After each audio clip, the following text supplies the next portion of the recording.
This is CBC Vancouver News.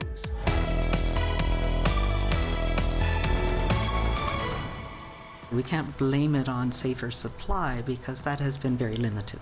BC health officials push back against critics of a safe drug supply and promise a review as more people are killed by poison drugs. Even if you're a really strong and competent pool swimmer, it might be different when you enter open water. The reminder to be careful around water after a tragic weekend on the North Shore. Got the back of my neck, and then his wings are flapping in my hair. And 'tis the season for crow attacks. Good evening, I'm Dan Burritt. Thanks for joining us. The province will consider making changes to BC's safe drug supply program. Amid accusations from critics, the drugs are being diverted and sold on the streets.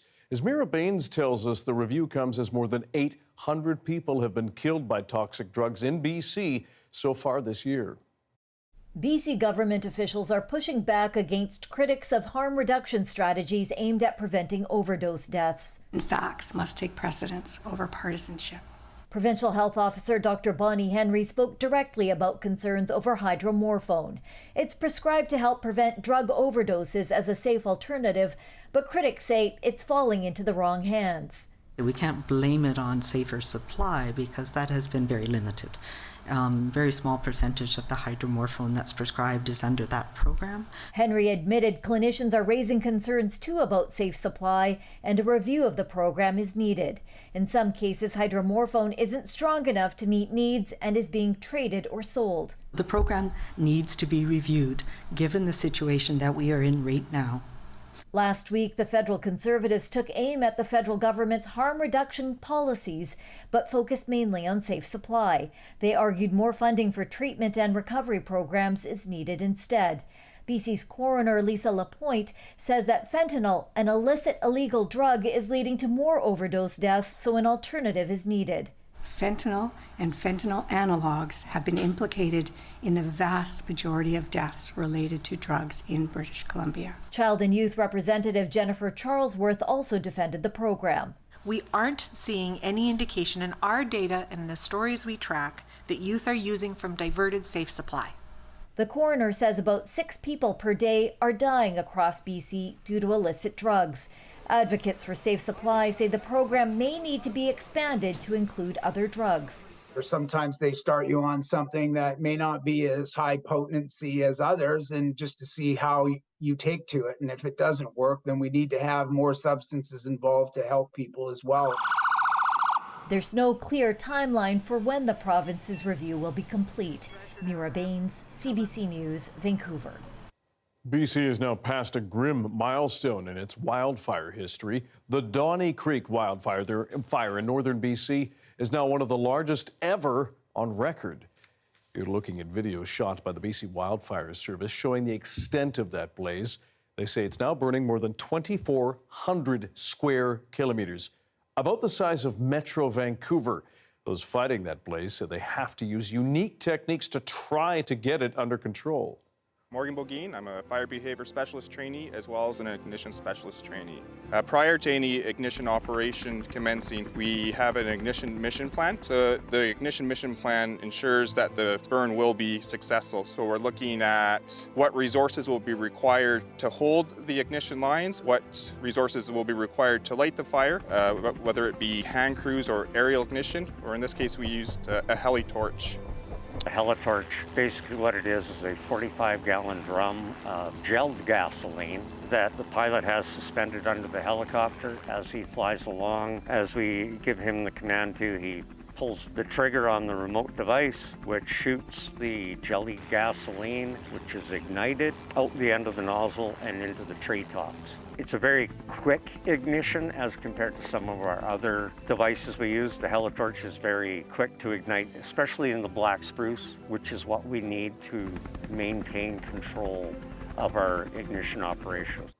The Donnie Creek blaze is still being regarded as a wildfire of note, meaning it is highly visible or it poses a potential risk to public safety.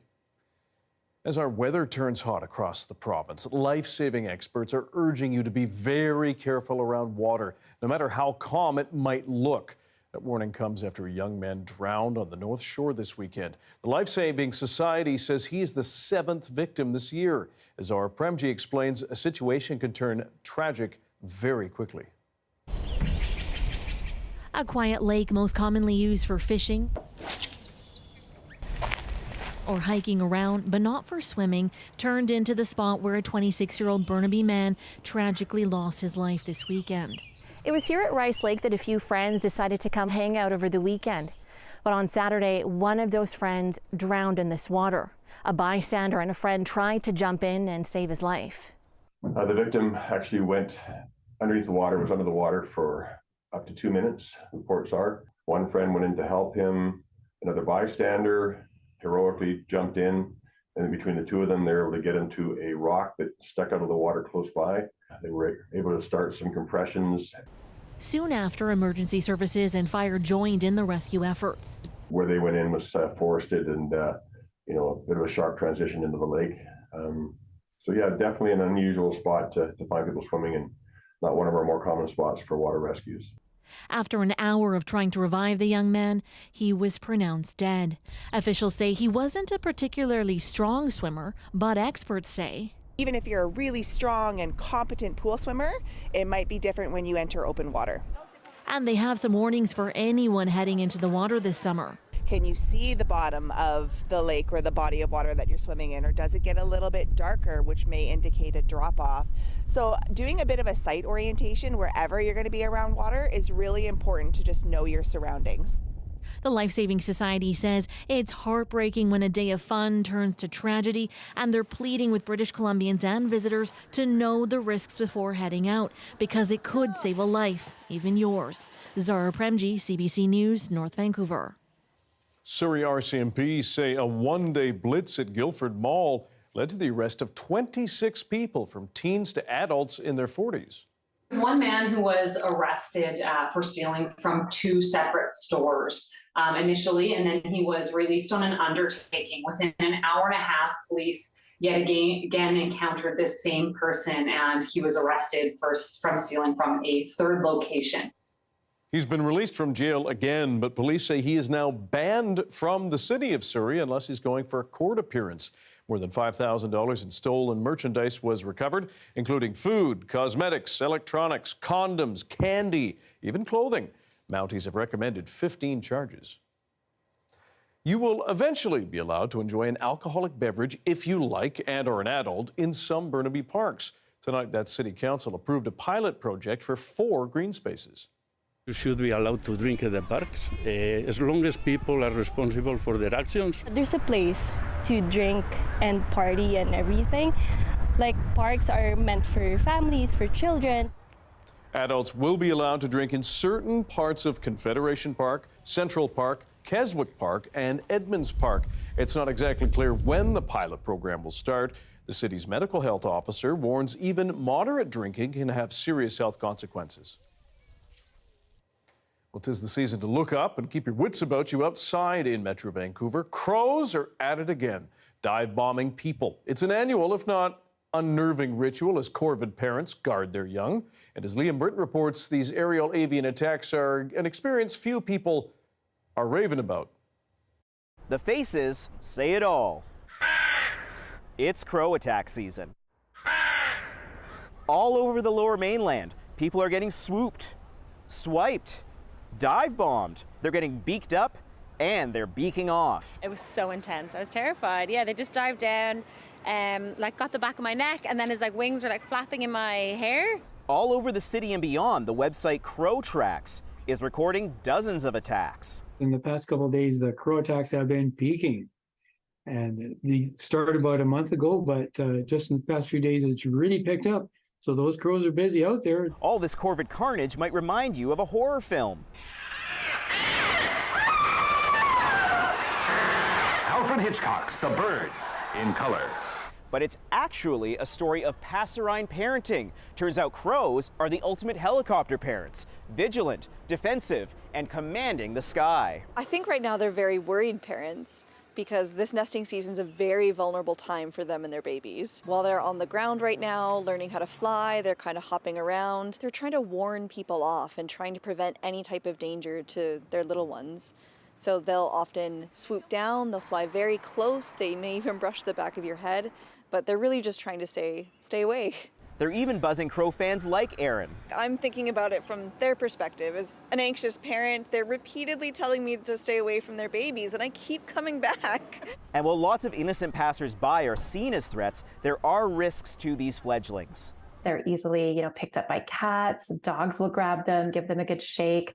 Sometimes they'll hop out into traffic and, get clipped by a car or even stepped on sometimes. The Wildlife Rescue Association in Burnaby is hand-raising some of those unfortunates. So they do spend quite a long time with us.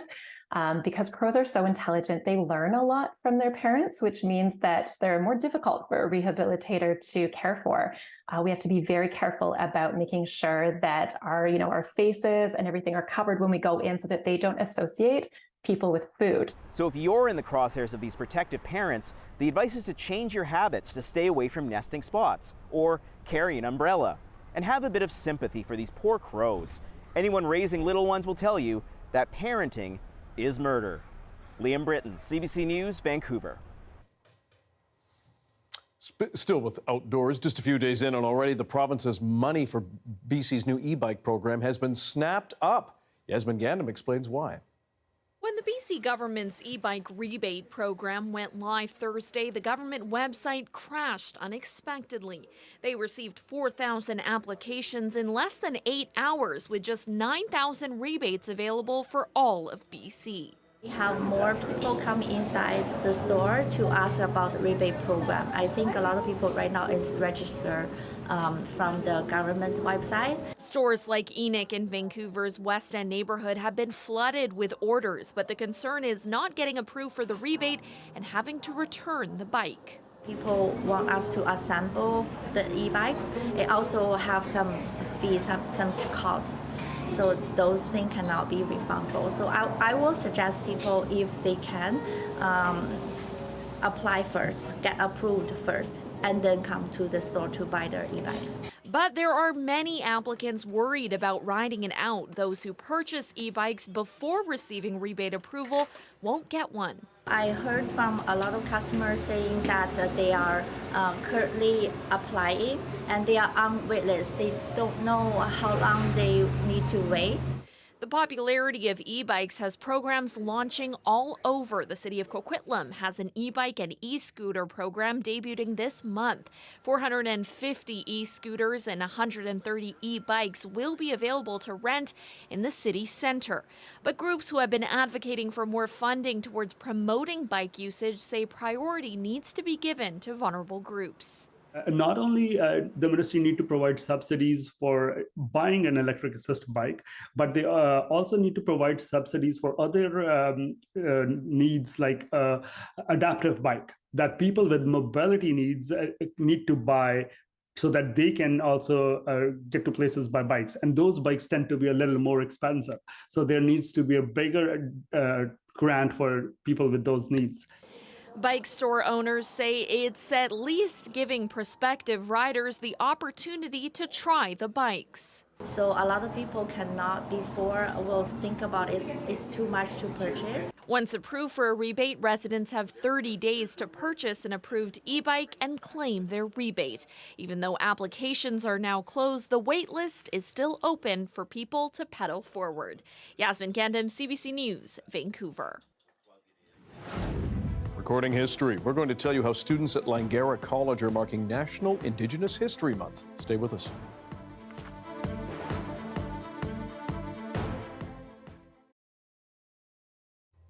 Thanks for watching our commercial-free live stream. Good to have you here. Over the next 2 months, a man will be cycling from BC to his home in Quebec, all for his grandson, who lives with a rare disease called spinal muscular atrophy. His journey will raise money and awareness, but as Janella Hamilton reports, his ultimate goal is to get treatments covered by all provinces. And we want to send this with you. And on it has a little word, hope. And this is what you give us. a simple word that means so much. An emotional send-off for 66-year-old Bernard McNeil. And when you are troubling on a hill, or you're just exhausted, look down and feel the strength of us behind you. As he prepares to cycle thousands of kilometers from New Westminster to his home near Montreal. It's all for his grandson, who is battling spinal muscular atrophy, a rare genetic disease that can damage nerves and cause muscle weakness. He's sick often because of his lung. They're not strong enough to support him because the muscles are not strong enough. McNeil's grandson, Malik, cannot walk and has trouble swallowing and breathing on his own. There's not enough people who knows that disease. Malik was not expected to live past the age of 2 years old, but newly developed drugs have helped him reach the age of 9. In Canada, those treatments are accessible for all ages, only in Quebec. We have recently gained access to treatment in Canada. However, it's not for everyone. Advocates argue there are 3 medications that have proven effective, but each one has differing age restrictions. 28-year-old Taylor Danielson is not eligible for any of the treatments, even as his condition deteriorates day by day. The most frustrating part of the disease and accessing treatment is the arbitrary guidelines and limitations which have been set on these treatments. We have patients considering self-harm. We have patients that have chosen to end life because they are just struggling so hard with the decline of their disease. And there's treatment out there, and they just can't access it. It's devastating. As for McNeil, his goal is to raise $20,000 online in addition to spreading awareness. He thinks of his grandson as a warrior, giving him strength and motivation. Every trip I do on my bike, I think of him. Janella Hamilton, CBC News, New Westminster.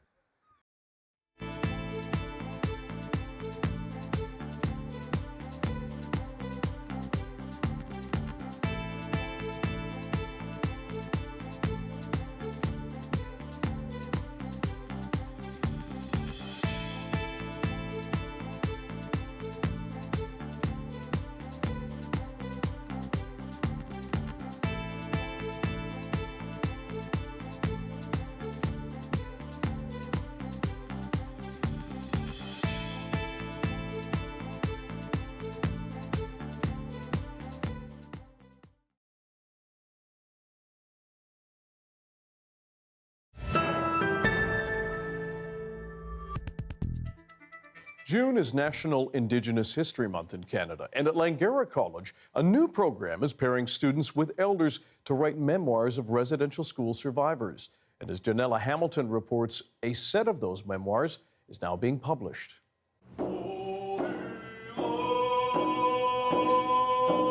Squamish First Nation elder Sam George recounts what he calls 8 years of abuse and neglect at St. Paul's Indian Residential School in North Vancouver, after he and his brother were taken away from their family when he was only 6 years old.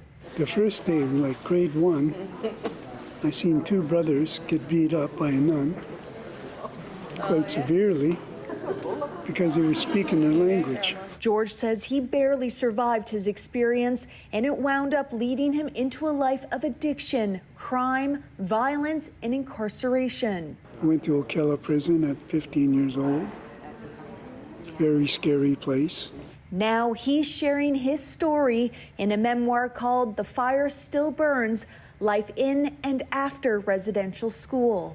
Writing it down, getting it all out there, really looking at myself and trying to be honest about it. And just getting it out and say, okay, that's me. I was like that, I'm not that way anymore. George's is one of 5 memoirs written in collaboration with students and educators, a part of Langara College's Writing Lives program. There's a real emotional process to having the students learn to really care for the elders, right? So they're not just interviewing them and asking questions and badgering them, but they're working to slowly build the relationship and build the trust. Tanis Wilson is an off-reservation member of the Constance Lake First Nation in northeastern Ontario. She was one of the students who worked closely with George on his memoir. He had to be really vulnerable to do this. I think it's a really brave thing that he's doing, and he just really encouraged me to remember that, like, as Indigenous peoples, our fire can never burn out. The course involves developing a relationship with elders, sitting for several interviews to record their stories, which are then organized and edited under the approval of the elder. It's a privilege to be able to actually, sit down with someone and hold space for them. George's memoir takes readers from his early childhood to what he remembers as the horrors of St. Paul's and its devastating aftermath. It ends with him finding a way forward in life by reconnecting with culture. He says it's a story of survival and rebuilding after trauma. I had to look at myself. Very big step in healing. Knowing who I was, knowing who I am.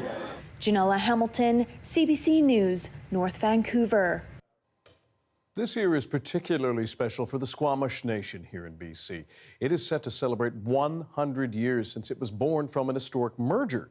The 1923 amalgamation is revered as a watershed moment. And as David Ball shows us, it's a source of pride that has inspired generations.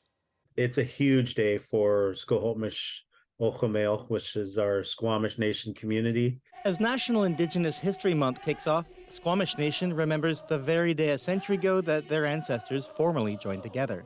They call it Amalgamation Day. In July 1923, dozens of Squamish leaders stood at Indian Affairs in Vancouver, some holding thick briefcases, as they met with notorious department head Duncan Campbell Scott. Ottawa recognized their merger of 16 Squamish villages into one body, today's Squamish Nation. I grew up listening and hearing about the stories of the amalgamation from my late grandfather, and we have come such a long way in a short time, in 100 years. 10 years earlier, residents of the Squamish village in what is today's Kitsilano neighborhood were forced out as their homes were burned down. Squamish Nation now has those lands back, where they're building a major housing project. They broke ground at an event with the Prime Minister last fall. We've been beat up so much, there's a cliff. More families wouldn't have survived. But at the same time, this unity we talk of really embraced us and protected our culture, our traditions, our language. It protected our oral history. The nation plans to mark Amalgamation Day with a month of public celebrations on the North Shore in July. It's really about coming together like we did for amalgamation and really signifying that, timeline to continue the hope forward to another 100 years. And I'm excited to bring my children. Events planned include canoe races, live concerts, youth lacrosse games, and ceremonies, open to all of any generation. David Ball, CBC News, Vancouver. There's a live shot of Canby Street in Vancouver City Hall. Warm and clear across the south coast today. Amy Bale will have your BC-wide forecast, and it's heating up after this.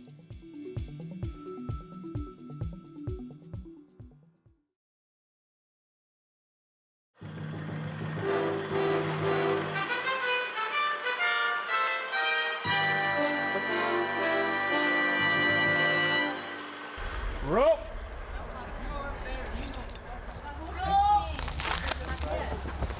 I'm going to stay in the rest area. I wanted them to have a challenge. So we went skiing and we went all around, but it wasn't challenging for them. So I decided, let's go climbing. And they said, whoa. While he's climbing, I take care of this rope here, and I never let go with my left hand. I always have my left hand on this. I just slide it along. You're saving his life if he falls. Ready to climb or climbing? Always keep it tight above him, okay? I've never done it before, and it's really good when you know that you're going to be secure if you fall. And it's a little bit scary when you look down, but it's fun when you go down and as you climb up. And it's a good experience to be able to climb up a mountain like that. Tight! Pull it tight! it's better if you have people there with you, because it's not less, you get really nervous and they help you through it, so. All right, you're doing great there. See? You can trust your friends, can't you? No. They're not going to drop you. The hardware we use, the gear we use, all of it's very, very specific to rock climbing. Yeah. How you doing here? Got another person coming up to the top. Oh, let's clean your rope up. Good stuff. All right. Yeah. Cruising along. Good stuff. That's high enough there. Did you have a good time? Well, at one point when I was up here, I thought that it was super dangerous, and I thought that I saw other people fall, but I didn't think it was going to work for me at all. And I thought it was kind of dangerous, but it's safe as long as you have a rope tied up. Yeah. Lay on, Pink. Once you get over that bit of thinking about a vertical environment and just treat it like any other situation that you're in, it's quite safe. Look at that. Right. If you look up here, you think it's all fine and everything, looking at the rock. Right now, if I look down there, it looks like super scary, and I don't even want to go down, but... Wave to your mom. They didn't look so challenged. Really? I think they are. They don't look like it, but they feel it, I guess. They look pretty confident. I don't know. Maybe they do. Well, we'll look for something else, maybe. Parachuting or something like that. Why not? They asked me this morning about that, yeah.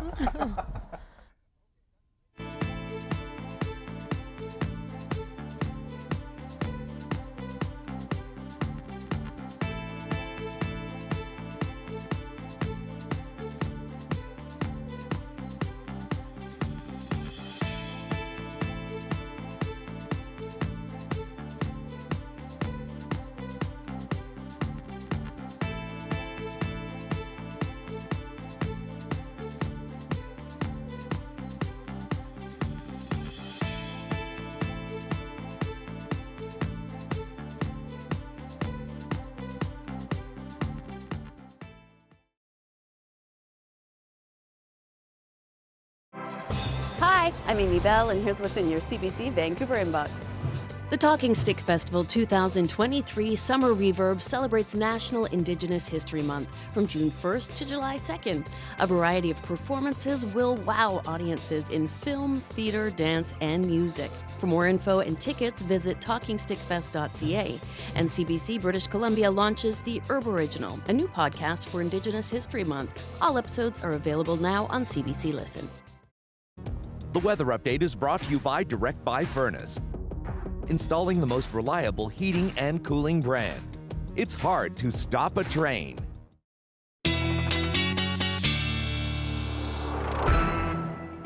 Our BC-wide weather forecast now with Amy Bell on an easy, breezy day. It was nice. It was lovely. Yeah. A cooling breeze coming in off the water. And now? Forget it. No, actually tomorrow we will still have a bit of a breeze coming in off the water. So if you're down at the beach, sitting out on a patio, it'll be quite lovely. But tomorrow and Wednesday especially, much hotter than we saw today. That breeze really did keep that temperature down into the low 20s for most areas.